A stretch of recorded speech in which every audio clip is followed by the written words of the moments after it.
everyone, this is class 9th history part 2 chapter 1 और last part 1 के अंदर मैंने आपको सेक्शन 1 पढ़ाया था। इस पार्ट के अंदर मैं आपको सेक्शन नंबर 2 बताऊंगी। ठीक है, सो लेट्स स्टार्ट। मैंने आपको, अगर आपने पार्ट 1 नहीं देखा है तो आपको पार्ट 2 डेफिनेटली समझ में नहीं आएगा। ठीक है, सो पार्ट 1 के अंदर मैंने आपको बताया था कि बहुत सारा लोन था फ्रांस के ऊपर, इसीलिए लुईस 16 को वो लोन चुकाना था। अब लुईस 16 को अगर वो लोन चुकाना था तो वो लोन कैसे चुकता, वो कैसे ख़त्म होता लोन? टैक्सेस के through, right? So what happened? Louis XVI had to increase taxes for the reason you have learnt in the previous section. How do you think he could have gone about doing this? In France, old regime मैंने आपको बताया था 1789 से पहले के period को हम old regime बोलते हैं। The monarch did not have the power to impose taxes only to his will alone. तो ओल्ड रिजीम के हिसाब से, just a minute, old regime के हिसाब से किंग अकेले टैक्सेस नहीं लगा सकता। उसे, अगर किंग अकेले टैक्सेस नहीं लगा सकता तो उसे किसकी परमिशन चाहिए? यही क्वेश्चन उठता है।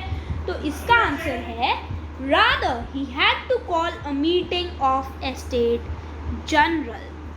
उसे एक मीटिंग बुलानी पड़ती थी जिसे हम बोलते हैं estate general. Now a question stand, what is estate general? ये भी मैं आपको बताती हूँ। और यही मीटिंग प्रपोजल के लिए हाँ या ना बोलती थी। अब होता क्या था? This was a political body.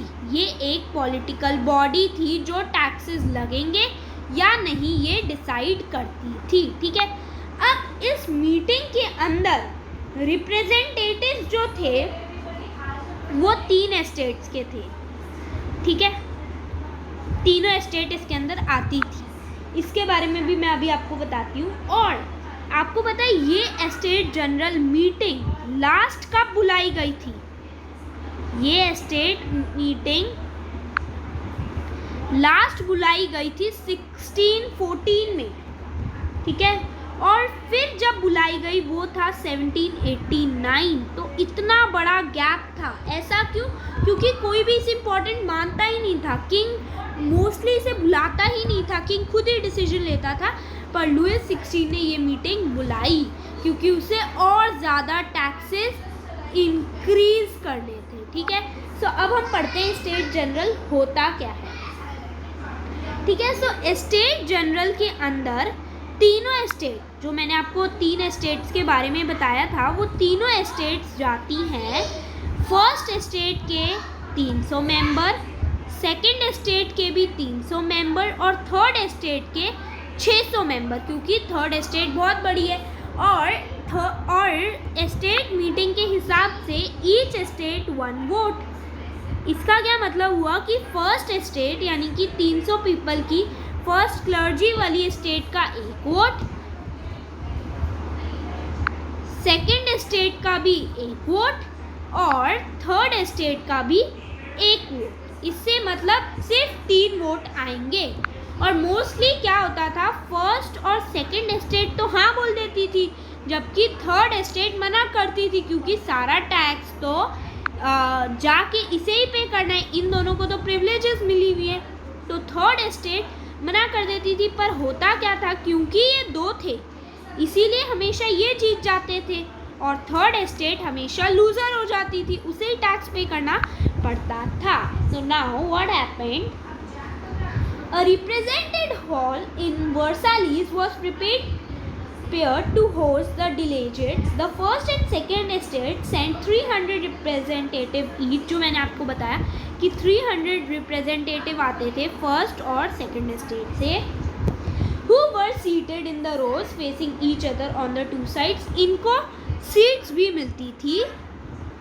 ठीक है, while 600 people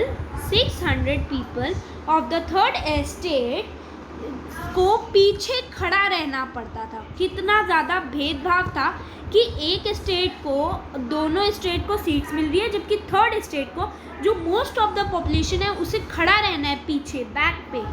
तो ये बहुत ज़्यादा भेदभाव था, डिस्क्रिमिनेशन था। Now what happened,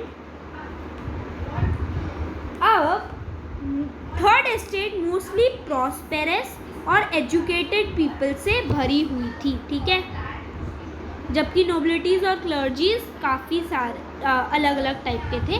third state mostly educated और प्रॉस्पेरस से भरी हुई थी। नाउ, और यहाँ पे कौन कौन की एंट्री बैन थी? देवर पीजेंट्स, वुमेन भली कोई सी भी हो, third state, second state, first state, थी ही नहीं अलाउड, एंड आर्टिस्ट। यानी कि इधर भी बहुत ज़्यादा वुमेन के लिए भी था और स्टेट्स भी थी, ठीक है। अब हम आगे क्या देखते हैं, ये प्रैक्टिस चलती रही। नाउ व्हाट हैपेंड, अब क्या हुआ, जब ये बुलाई गई टेनिस कोर्ट के अंदर, ये बुलाई गई टेनिस कोर्ट के अंदर। नाउ व्हाट हैपेंड, जब ये मीटिंग बुलाई गई तो थर्ड स्टेट पहले से ही प्रिपेयर्ड थी कि फर्स्ट और सेकंड से तो बोलेंगे कि टैक्सेस बढ़ा दो और हमें मना करना है। तो उन्होंने क्या कहा कि हम ऐसा रख देते हैं, ईच पर्सन वन वोट, यानी कि हर इंसान एक वोट करेगा और उसी की एक ही वैल्यू होगी। तो किंग ने डेफिनेटली इसे मना किया। किंग ने कहा नो, किंग डिनाइड। अब क्या हुआ, जब किंग ने मना किया, so what happened, third state ने बोला तो हम मीटिंग के अंदर नहीं बैठेंगे, और अगर थर्ड स्टेट नहीं बैठेगी तो वो मीटिंग मान्य नहीं होगी, ठीक है। तो थर्ड स्टेट उसी टाइम मीटिंग से, हॉल से बाहर निकली और बाहर जाके वो बैठ गए, ठीक है। बाहर जाके वो बैठ गए, और कहाँ बैठे, टेनिस कोर्ट के अंदर, जहाँ पे ये मीटिंग थी उसी के पास एक टेनिस कोर्ट था। वहाँ पे जाके थर्ड स्टेट के सारे 600 मेंबर्स वहाँ जाके बैठ गए। अब जब ये 600 मेंबर्स लड़ रहे थे, तो कॉमनर्स, ऐसे लोग जो एजुकेटेड नहीं है, उन्होंने सोचा हमें भी कुछ करना होगा। तो उन्होंने बैस्टाइल एक जेल है, एक प्रिजन है, उस प्रिजन को अटैक कर दिया। अब एक बात बताओ, व्हाई दे अटैक दिस बैस्टाइल? ऐसा उन्होंने इसलिए किया कि प्रिजन जो होती है वो किंग की पावर शो करती है, किंग कितना पावरफुल है ये शो करती है एक प्रिजन, इसीलिए वो जाके उसे अटैक कर दिया और उन्होंने किंग की बात को डिनाई किया, ठीक है। और उन्होंने उस पूरे पैलेस को, उस पूरे प्रिजन को डिस्ट्रॉय कर दिया और वहाँ के कैदियों को छुड़ा दिया। Now what happened? The countryside rumors spread from village to village that the king has ordered of the manor had hired bands of brigands who were on their way to destroy to the ripe crops. अब क्या हुआ, एक अफवाह फैली, एक rumour फैली कि king ने फसल को, राइप क्रॉप्स को, जो अभी पकी नहीं थी, उसे डिस्ट्रॉय करने का आदेश दिया है, उसे डिस्ट्रॉय करने का ऑर्डर दिया है।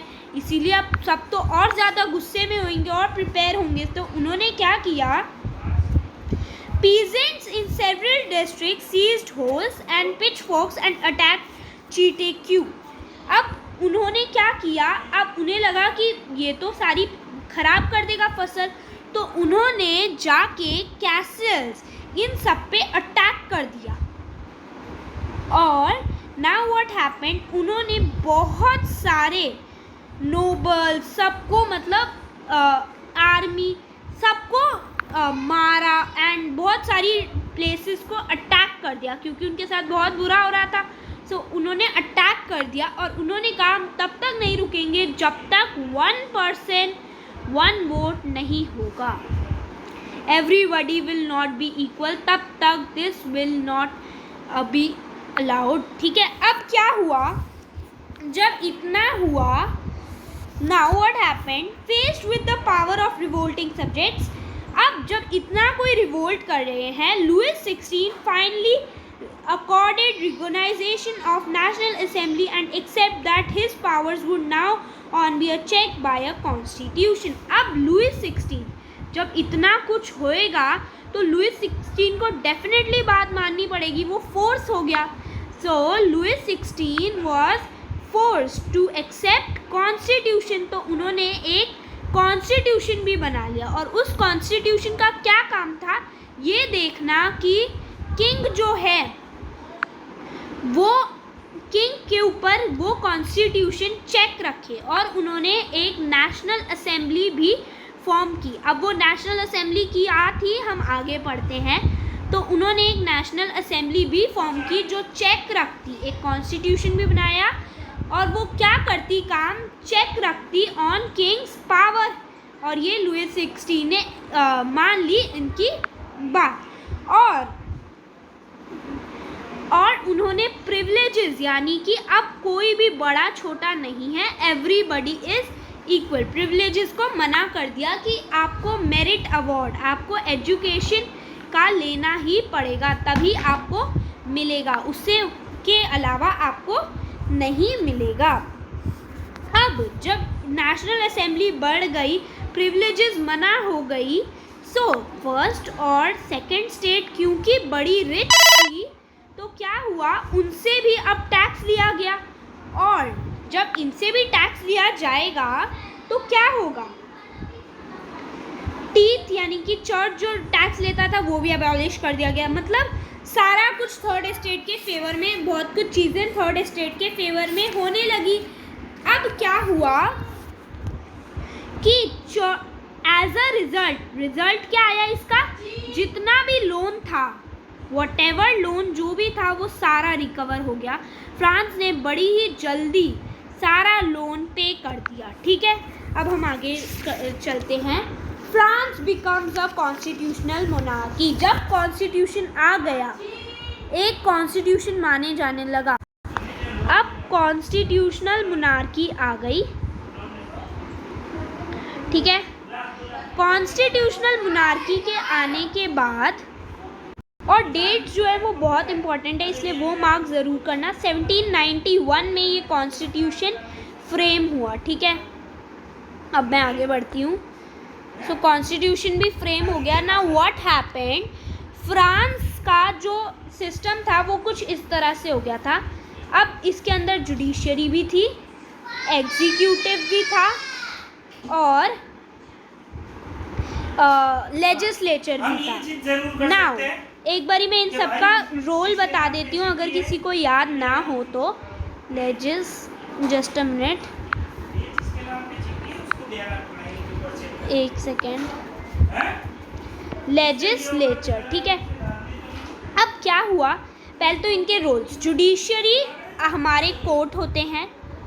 ठीक है, और एग्जीक्यूटिव ऐसा होता है कि जो भी लॉ हुआ वो एग्जीक्यूटिव वो इंसान होता है जो चेक रखता है कि क्या लॉ सही से फॉलो हो रहे हैं, और लेजिस्लेचर जो लॉ बनाता है, और जुडिशरी अगर कोई चीज़ गलत करे तो उसे पनिश करने का काम रखती थी. तो एग्जीक्यूटिव जो थे वो कौन हुए इस कॉन्स्टिट्यूशनल मोनार्की में, किंग और उसके मिनिस्टर्स. ठीक है, और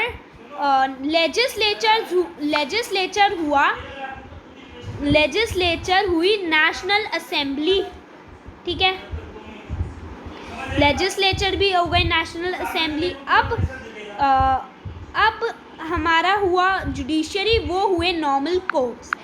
ठीक है, अब एक किंग के पास, क्योंकि किंग से सारी पावर्स तो आप छीन नहीं सकते, कॉन्स्टिट्यूशनल मोनार्की में किंग का भी एक रोल होना चाहिए, तो किंग को एक वीटो पावर दी गई. वीटो पावर से वो कोई भी लॉ अगर उसे लगता है कि ये सही नहीं है तो उसे मना कर सकता है. उस पावर को हमने कहा वीटो पावर. अब एकदम थोड़ा सा सेकंड रह गया है, सोर्सेज आप खुद पढ़ लेना बिकॉज वो आप खुद से भी पढ़ सकते हो. Now what happened, the constitution of 1791 vested that the power to make in the National Assembly which was indirectly elected. अब हम नेशनल असेंबली इलेक्ट कौन करेगा? लेजिस्लेचर का एक थोड़ा सा पार्ट पढ़ लो तो पूरा ये ख़त्म हो जाएगा. लेजिस्लेचर में आती है नेशनल असेंबली. अब इस नेशनल असेंबली को इलेक्ट करेगा कौन? ठीक है. सो नेशनल असेंबली को इलेक्ट करने के लिए पहले तो दो तरह के सिटीजन्स रखे गए, एक्टिव और दूसरे पैसिव. एक्टिव सिटीजन्स थे 4 मिलियन मैन, सिर्फ man, womens were not allowed to vote. ठीक है. 4 million man were considered as active citizen. और पैसिव सिटीजन्स थी विमेन, आर्टिस्ट और पीजेंट्स, जो मैंने आपको बताया ही था. और भी बहुत सारे लोग, ठीक है, उनके पास पैसिव राइट्स नहीं थे, बस 4 मिलियन लोग के अंदर थे. अब ये 4 मिलियन भी डायरेक्टली इलेक्ट नहीं करते थे. ये 4 मिलियन अपने बिहाफ पे 50,000 पीपल को भेजते थे, जिन्हें हम बोलते हैं electors. These 50,000 men were known as electors. अब आपको लगेगा कि भाई ऐसे कैसे सबने 50,000 को भेज दिया? तो ये जो इलेक्टर्स थे, these were highest tax payer, यानी कि जो ज़्यादा टैक्स पे करेगा वो इलेक्टर्स बन जाएगा. और यही इलेक्टर्स नेशनल असेंबली के 745 मेंबर्स को चूज़ करते थे. इस तरह से फ्रांस एक कॉन्स्टिट्यूशनल मोनार्की बन गया. और जो भी अब इलेक्टर्स कौन बनेगा? जो 3 दिन का टैक्स पे करेगा. Highest tax payers were known as electors. इस तरह से ये सेक्शन ख़त्म होता है. So like, share, subscribe and don't forget to press the bell icon. Thank you.